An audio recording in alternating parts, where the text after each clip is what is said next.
Hi guys, how are you doing? So this is the 5th video of the Golang and JWT Authentication tutorial series. Now I had estimated that the whole project to show you in the video will take just 20 minutes, just one video of 20 minutes. That's what I had estimated. And it's been 4 videos of 20-30 minutes each, and we're still not close to finishing the project. And I don't know how I got the estimation so wrong. I guess it happens to all of us, So anyhow, the project is quite big, I mean, I thought it won't take that much time to explain, but it is taking a while to explain, because I'm trying to explain every single line so that I don't miss anything out, right? And we're also doing a lot of stuff here, right? We're having timestamps and validations and all those different things. So that's what.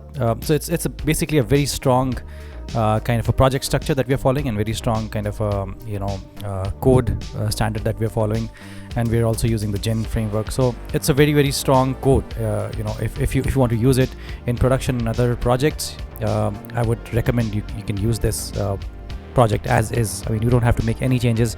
Just start using it as the base authentication layer in all your other projects that you're using with Golang. It's that good, right? Like I would use it in production. It's that good. All right. To be honest with you, I'm actually, we have built some products. One is called Dominate.ai. If you don't know, I'm the CTO at that company. So I'm using the actual code, some of the actual code that we've used in that product to show you this tutorial on how authentication takes place. Now that product has more complications. It's a much bigger product. Maybe someday I'll show you how it works. But whatever it's an actual live product. It's on production. Many people are using it across the world. So I'm showing you code from an actual product. I mean, I don't know if you get to see that every day. Anyhow, so let's get started. I won't waste too much of your time. And now I realized in my sign up function I missed out something really important. So I missed out the part where we have to work with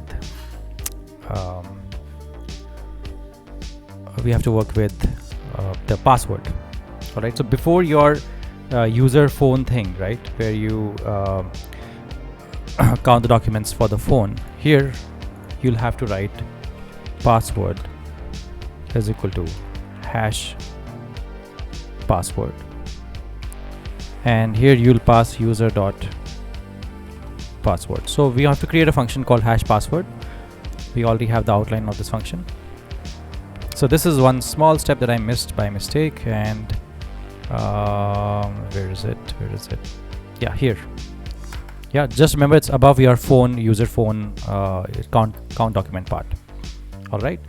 And here you'll say user dot password is equal to ampersand password. Now let's start working on our hash password function, and then we'll resume the login part that's remaining. Okay. So your hash password is not a very complex function. It's a very small function. It just takes password as a string, returns the strings as well. So it takes a string, which is password. It returns a string. We know that because when we're trying to capture what's coming from this variable, it's going to be captured in string. A password, which is going to catch a string. And here in string, we're going to say bcrypt dot generate from password.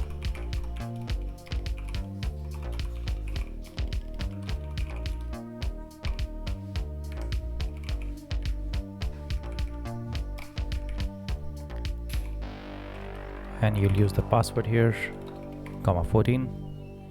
So it'll generate a hash from the password.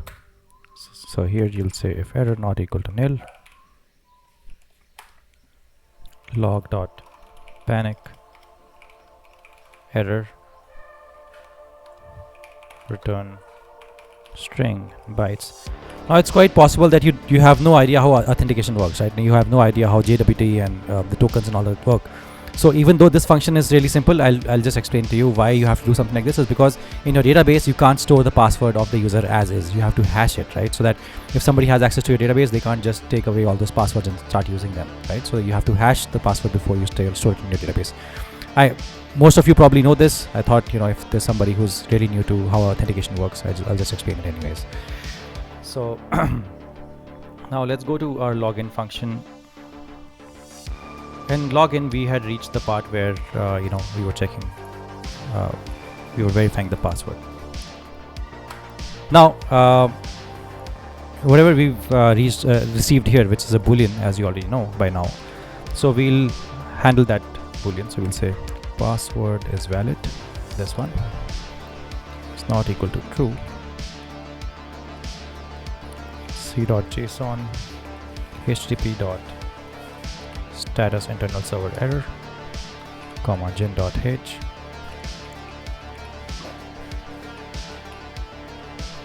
send out the error, and you return from this function.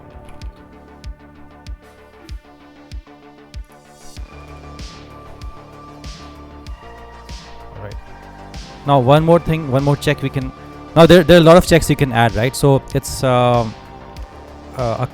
it's almost like adding salt to a dish. If I'm showing you a recipe on how to build or how to cook something, like let's imagine I'm a chef, I'm showing you how to cook something. So the sugar and salt you always add up to your taste, right? So that's how it goes with validations. You can add as much salt as you want, or you can add like almost no salt, whatever you're fine with. So I prefer a little bit of salt, so I add a little bit of validation, but up to you. If you don't want to add any validations, completely fine. I mean, that's completely all right. If you want to add a lot more validations than what I've added, knock yourself out.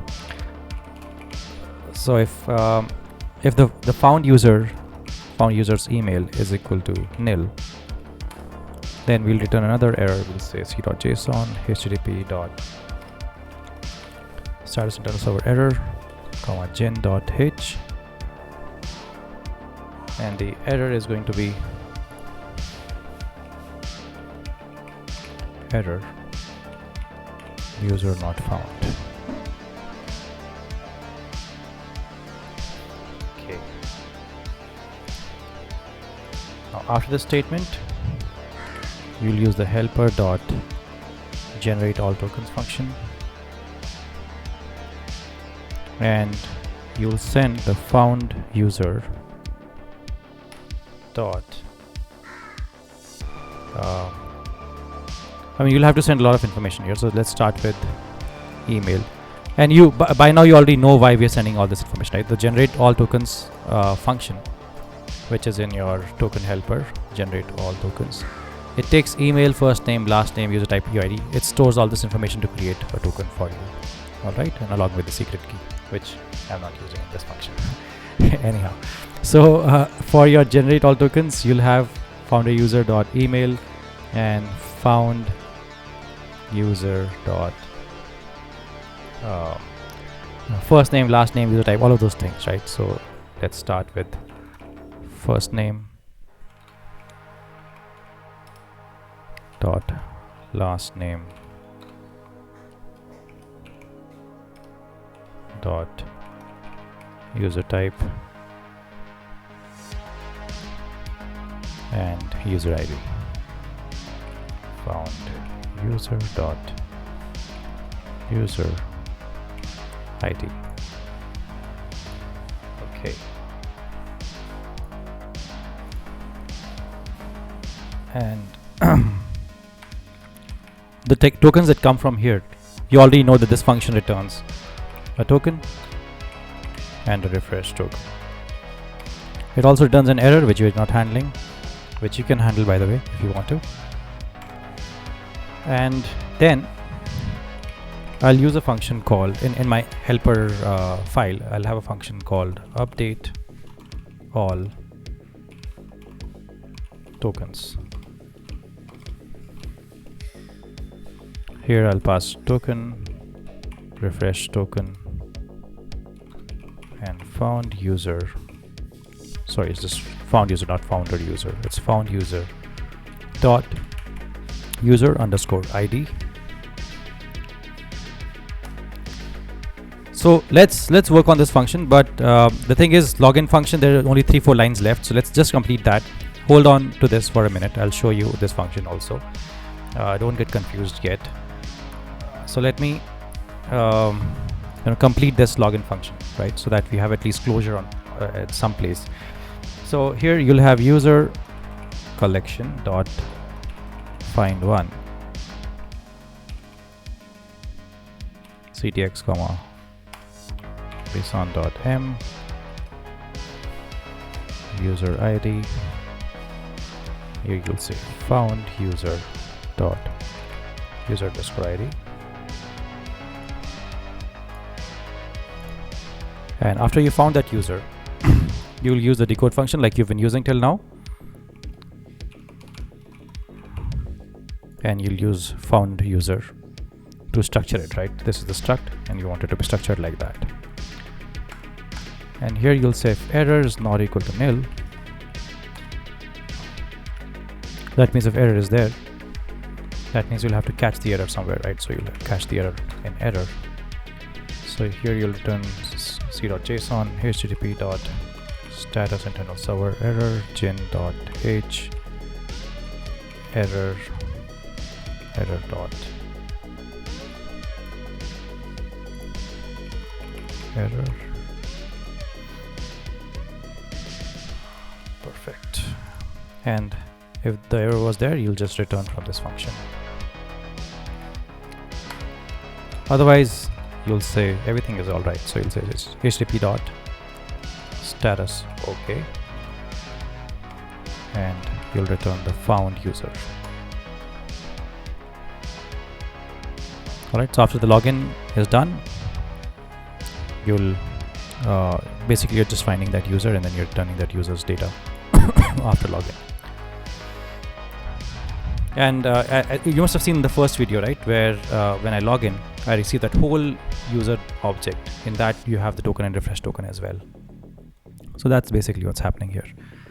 So now let's go to update all tokens function. So we'll go to our token helper. So we're done with the generate all tokens. Now let's work on our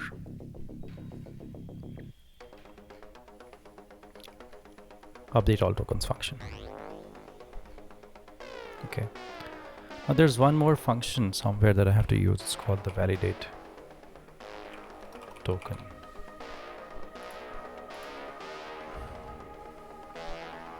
Let's worry about that later on then. So let's work on the update all tokens function. Here I'll come here, I'll say func update all tokens, and here you're passing the signed token, which is a string, and the signed refresh token, which is again a string.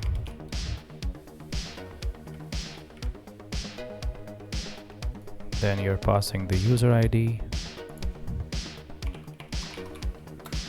which is again a string. So in this function, we'll again work with context. So we'll say context dot with timeout, context dot background, comma 100 time dot second,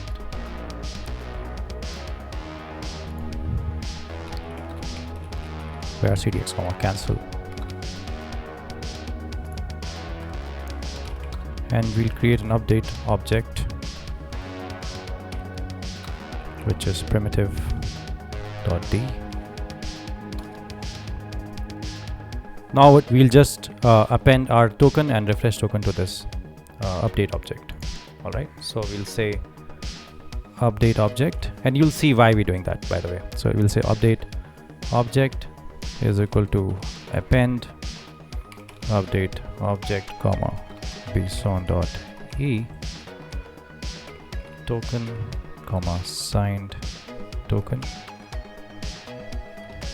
and you'll say update object is equal to append update object comma bson.e and refresh token comma signed refresh token.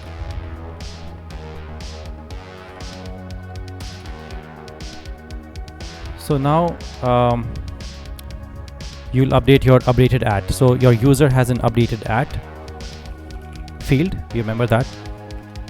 So the updated at field is the one that we are going to update right now. So we'll say time.parse time.rfc 3339 comma time.now dot format time.rfc 3339.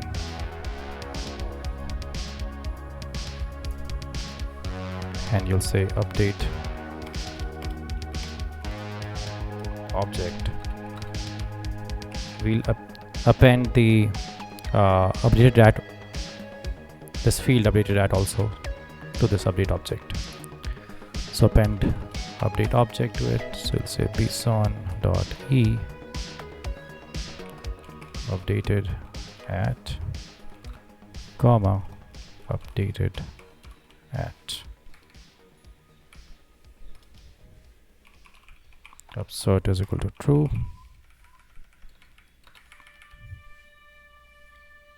We'll take a variable called upsert, and now let me show you.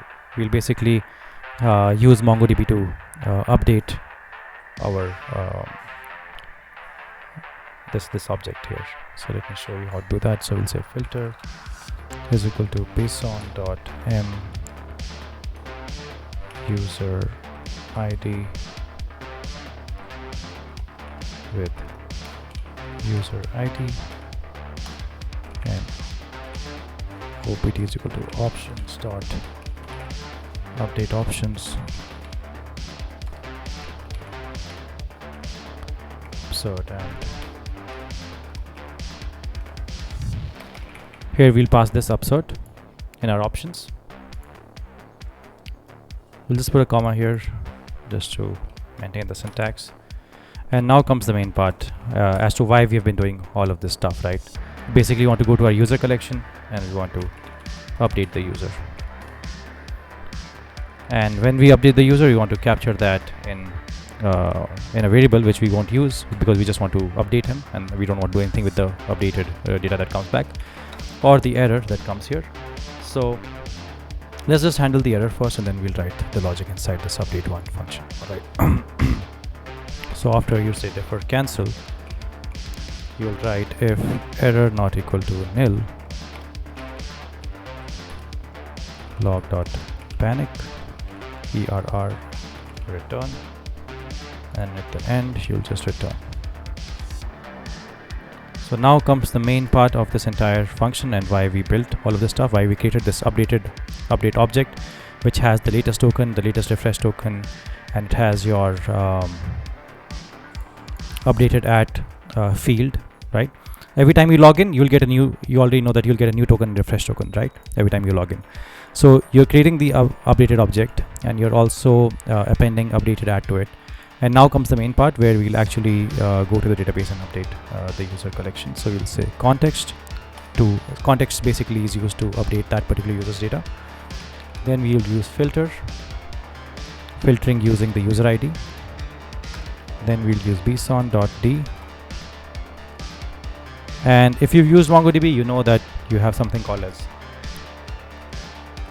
$set.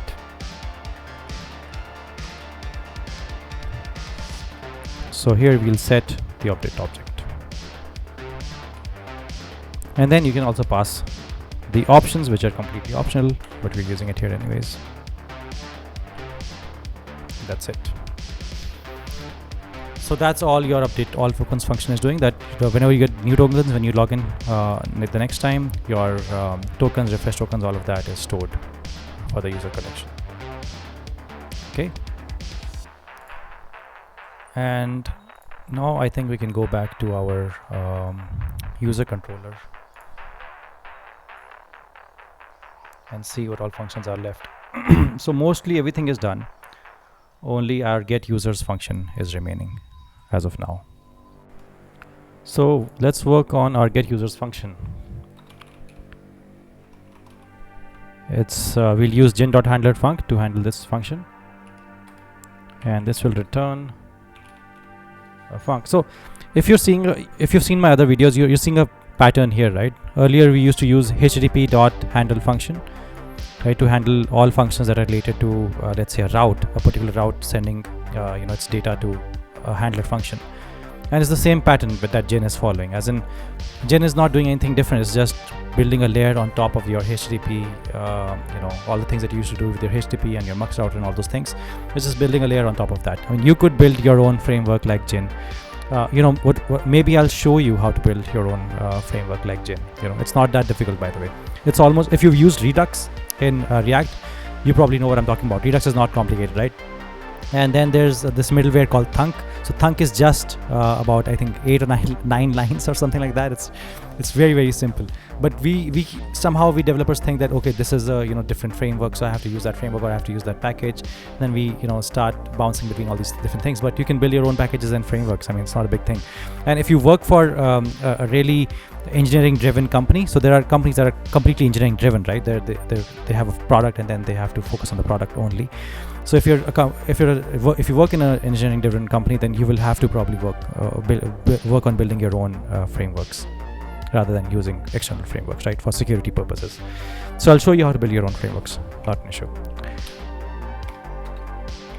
So I've built a lot of npms that I've not released to the npm.js library. So what I'll do is I'll probably show you how to build those type of npms on for your own project and then use it in your own project, right? And not everybody should have access to it, obviously, because then it stops becoming secure. So that's the whole point. Like, nobody has access to that code, so nobody has figured out the vulnerabilities. So that's the npm that you create and use it for yourself. And that's the same thing I used to do when I was a Ruby on Rails developer. I used to create gems, and those gems can be used in your projects, and you can use it in different projects later on. And similarly, you can do with Golang. All right. So I'll plan a video and show you how to do that. So here you'll say gin.context, and you'll say helper.check user type. So in our user helper, this is our auth helper, I think. Yeah. So in our auth helper, we have check user type already. This function, that's the function we are calling. Okay. And here we're just checking if that user is admin. So here we're just passing admin as the user type. So this function, all it does is it takes the role that we pass. It can be just a regular user or an admin, and we're just checking if that guy is the admin, right? Just to make sure that we give him access to the right things. Now the authorization logic here is very simplistic. I'm just checking between two things, the admin or regular user. But to have a completely big authorization layer, that's a whole different project in itself, right? So maybe I'll take that up after we're done with authentication. We'll do the whole authorization layer, where depending on which role you have, you'll get access to particular features. All right. So maybe we can do that later on. So here you'll say c.json http. Now the best part here is that once you build these projects with me, like let's say the authentication and the authorization, then you don't have to build it ever again. I mean, you don't have to always start from scratch, right? That's the beauty with programming, with languages like Golang and Node.js, that once you've built something, you don't have to build it again. And that's how you grow as a developer, right? You have access to so many different types of projects that you've already built, and you know every single line of. That's very important, by the way. Knowing every single line of the code that you've built, that's very important, because it helps you to troubleshoot much better later on, right? Don't just pick up code from the internet. You'll get into a lot of trouble if you're using it on production. Just code along with me and get to know every single line perfectly. That's how you become a really good developer. And so here you have, you're saying it's a bad request, right? That means you're not the admin and you're trying to access something that only the admin has access to. So you have to say bad request. And then we'll say var ctx cancel is equal to context dot with timeout. Now I'm sure that you already know this, but I'm just telling you in case somebody has missed it, that get users function can only be accessed by the admin, because you're getting the entire data of all the users, right? It's not like get products or get product categories. That it's not that type of a API, right? It's not that type of a function which all users have access to. All users have access to the products API, like let's say in an e-commerce. But get users is a function that only the admin can call, right? I hope you know that already. So that's why I just want to clarify that this is why we're using the check user type function to actually check if he's the admin or not. And here we'll say context dot. Sometimes when I'm not explaining stuff, when I'm writing the code, it's because I'm assuming that you're already understanding it. It's very straightforward. But I've received requests that sometimes I don't explain stuff, so I'm trying to explain every single line here. But again, if you still missed anything, there's any issue you're having, please reach out. Please let me know, and so that I can make videos even better for you. So we have string convert dot ATOI C dot query record per page. How many records do you want per page? Basically, that's all that's happening here. So you'll say record per page and error. You will capture that here. So if error is not equal to nil, and these two lines you use if you want to or, if you want to say or, basically that's why you use these two lines. So if the record per page is less than 1, then you'll set record per page is equal to 10. So by default we are sending 10 records per page anyways, right? Almost like a pagination kind of a thing. And here you'll say string convert dot ATOI C dot query page. You'll access the query that somebody has sent for the page and for record per page. This is like this is like your standard pagination, and if you've used Node.js, then this is like page and count per page of the records that you want per page. That's what's happening here. If you've not used the string convert.atui package, do take a look at string convert. This basically helps you access something in using numbers instead of strings. So here you'll say page and comma error 1.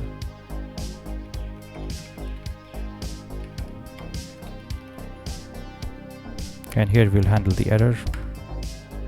So you'll say error 1 not equal to nil, or page is less than 1, then page equal to 1. So by default you're saying that on the first page you want 10 records, right? If somebody has not sent the page or sent 0 by mistake in the page. That's what you're doing here. Now we'll build the logic to create the pagination. So we'll say start index is equal to, this is like your skip, I think it's called skip and something in Node.js, I don't remember clearly.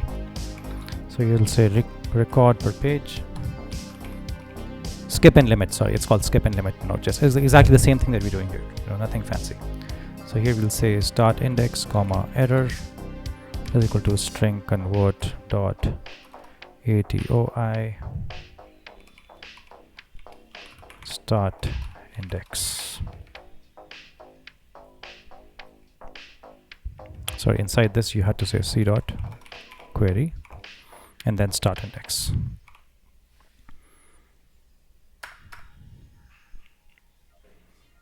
And then I'm going to build a proper tutorial on how to use aggregation in MongoDB. That's a very important topic. But here I'm just going to use two pipeline stage functions. One is called match. Sorry, I'm going to use, I'll have to use match, project, and group. I think I'll have to use these three functions here. But there are so many functions in MongoDB, right? Aggregation function, pipeline function. We're just going to use three. You need to know what project, match, and group does. If you don't know, then do take a look at the MongoDB aggregation documentation. But I'll be creating detailed videos on every single pipeline stage function. Don't worry if you don't understand it right now. I'll try to explain it to you right now, but if you want to dig deeper, you can read documentation, or if you want to wait, you can wait for my tutorial on aggregation in MongoDB, where I'll explain every single pipeline stage operator in complete detail with examples. Because I struggled a lot when I was learning it, like 4 or 5 years back. So now that I know it so well, I probably know it better than the guys who created MongoDB. I mean, that's obviously an exaggeration, but I know it really, really well. I mean, I can tell you, and I'll tell you why I know it. It's not, I'm not saying that I'm the smartest guy. I'm not the smartest guy, but I know it because our product, which is remote teams, the other product that I'm the CTO at, it required a lot of charts and graphs, right? So all of those required a lot of aggregation pipelines to be built, and this is why I have really struggled with really advanced pipeline functions, and that's why I'll show you how to work with it. So here we'll say match comma bson.d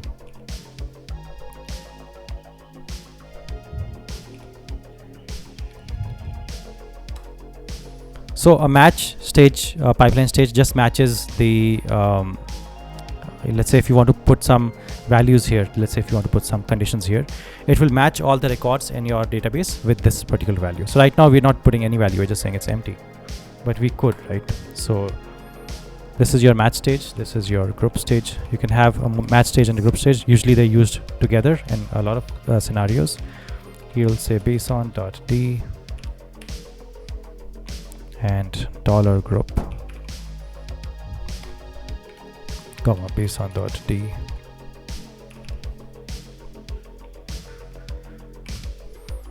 So all group functions, they start with something called as ID, right? So ID basically helps you tell that on which ID do you want the all the data to be grouped on.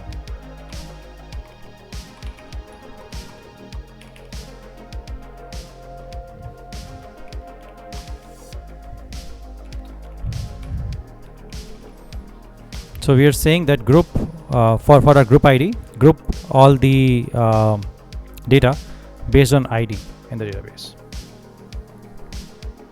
and also help us create a total count. So here you'll say comma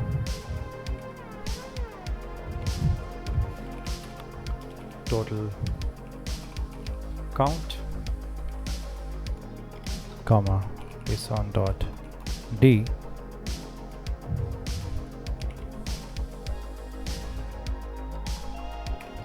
$sum, comma 1. So $sum is not a pipeline function. It is a separate function. Let me show you. Basically, not sure why my browser is not working properly. But this is not a pipeline stage function. It's a different. It's in a different category. So it's a different type of function, and $sum basically helps you calculate the sum of all the records. Basically, that's what $sum does, right? So if you want to find out the count of all the records in the database, so you'll group them with the help of ID, so that all unique IDs will be grouped together, and then you will be able to count them using $sum. That's what this function is doing. Okay, and then we'll use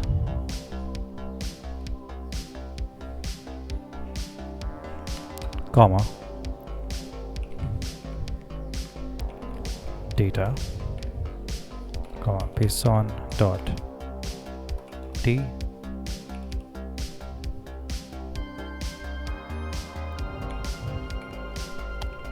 $push, comma $root. So if you don't do this, right, if you don't push, if you don't use the $push and push everything to the root, I don't know why it's not getting selected. Yeah, if you don't do this step, then you're not going to see the data. You're just going to see the count, right? But you want to see the data, so you're saying that all the data that was there before this pipeline stage, which is group, keep this in the root, as in I want access to that data also, but I also want access to the count, right? So I want access to both things. If you skip this step, if you don't write the $push $root, then you won't get access to the data. You'll just get a grouped object which will just have the count data, right, after $sum. So this is I've tried to explain to you as best as I could. I know it might not be enough, and this syntax might be a little challenging for you, right? It's quite possible that you have not used aggregation functions before. But it's a very important topic in MongoDB, and I'll be covering it in a lot of detail. But I've tried to kind of explain to you as best as I could that there's a $group stage. There are multiple stages. One is a match stage where you match. Here we don't have anything to match, so we'll just use directly the $group stage. But we could use something in the match stage, so that's why I've kept it. In the $group stage, you can group all the documents in the database using a particular ID. So here we're using the ID of all the records as the unique field to group all the documents by. And with the help of that, what you can do is you can start finding the counts, all the count of the total unique users there. You can have the total count. But when you calculate the count, you lose the data, as in the $group under thinks that you just need the data. You don't need actually the records, right? So, and that's why you need to $push $root, so that you get actual access to the data, because you want to return that data also to the user at the end when he gets the users, right? That's what's happening here. And then usually with match and group stage, we also have something called as the project stage. So let's keep that as well here. Project stage helps you to define which all data points do you want to go that should go to the user, and which all should not go to the user. So you can completely control it out here. And here, how you're going to control it is, so this basically makes the data a bit more readable, or the benefit here, the big benefit here is that if your front end, let's say is a mobile app, right, and your mobile app doesn't want to have a lot of data fields coming in, so you can control it here that, okay, these are the data fields that I want should go to the front end, otherwise it'll be too heavy for the front end to actually render all this data, and you can control which can go and which can't go. So almost like which is basically the problem that GraphQL solves, right? So you can solve the same problem with using the project stage in MongoDB. I mean, that's at least what I think. So you have $project, and here you'll have comma pson.d. Inside that you have _id, comma 0, comma total count, comma 1, comma user items, comma pson.d, $slice, comma interface,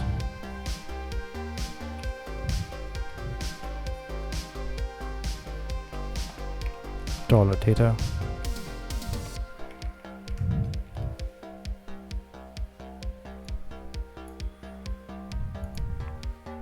and here you'll pass your start index and your record per page, and at the end you can put a comma.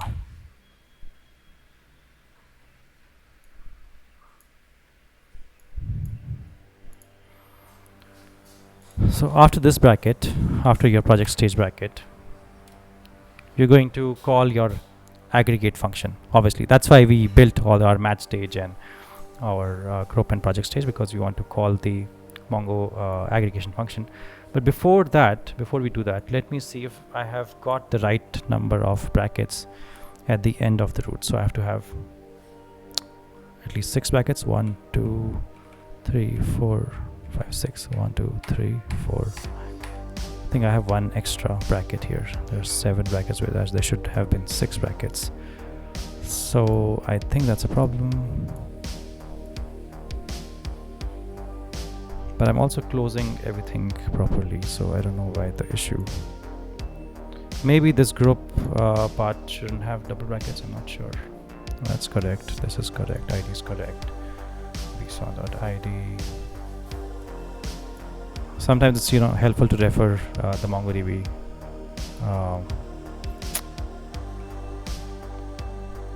documentation. So this has to have 3 closed brackets, and here I'll have to remove 1 bracket.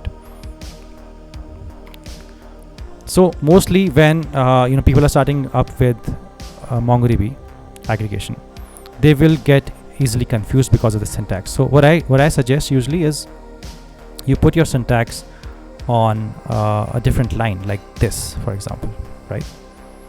And here now you know that now as soon as I put it on a different line, now you know that, okay, 1 2 and 3 brackets opened up, 3 brackets closed, right? And after every single comma, put it on a different line.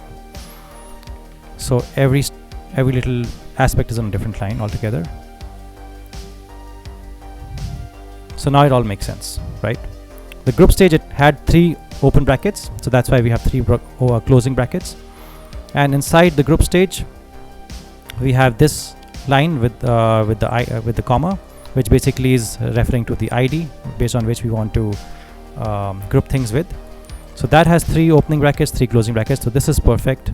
This has 3 opening brackets, 3 closing brackets, because this is the total count part. And the data part has 3 opening brackets, 3 closing brackets. So everything is in balance now. So now you won't have any errors. So with MongoDB, this can be the only challenge, and this is how you solve the challenge, right? Writing things on a different line. So here you can do the same. You can actually, it is on a different line, so after the comma everything is on a different line, project. So I think we're good there. Yeah, so back to using our aggregation function. So we'll say user collection dot aggregate, gate, say ctx.mongo.pipeline, and inside the pipeline you'll say match stage, comma, group stage, comma, project stage, and you'll get a result from this operation, or you'll get an error.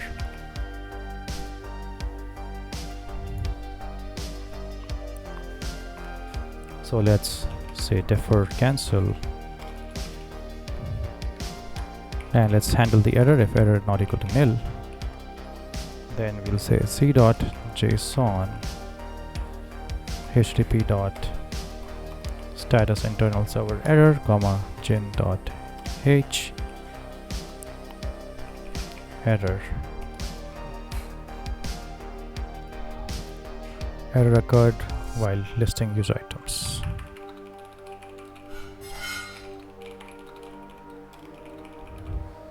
Okay, so you close that here. You create a variable called all users, which is a slice, because that's what you want to return. And here you'll say if error is equal to result dot all ctx, comma, ampersand all users, error not equal to nil, log dot fatal error, and if everything went well, we'll say c.json http dot status okay, and you'll send all users indexed at 0. You'll send all the users to the front end or to the postman, whatever. So here I have a spelling mistake, it should have been fatal. So in the user controller file, I think we're complete, as in all the functions are complete in our user controller file. Auth helper, I think almost everything is complete. Token helper is complete. User router. Now this is the function that you need to work on, authenticate, and then we need to have one more function, auth helper, I think, and then we're kind of done with this. And then we have to obviously test it and fix all the errors and everything, so which I can't do in this video because we have again, I think, gone way over time, and I'm trying to finish this, but it's taking a long while. So I'll need one more video, guys, one more video to finish this. Just 2-3 more functions left, and then testing and obviously fixing all the bugs. There will be a lot of bugs here, so we'll have to fix all of that together. So anyhow, I'll take your leave now. Do subscribe to this channel so that you can always access such awesome content. Thanks a lot for watching, and see you in the next episode.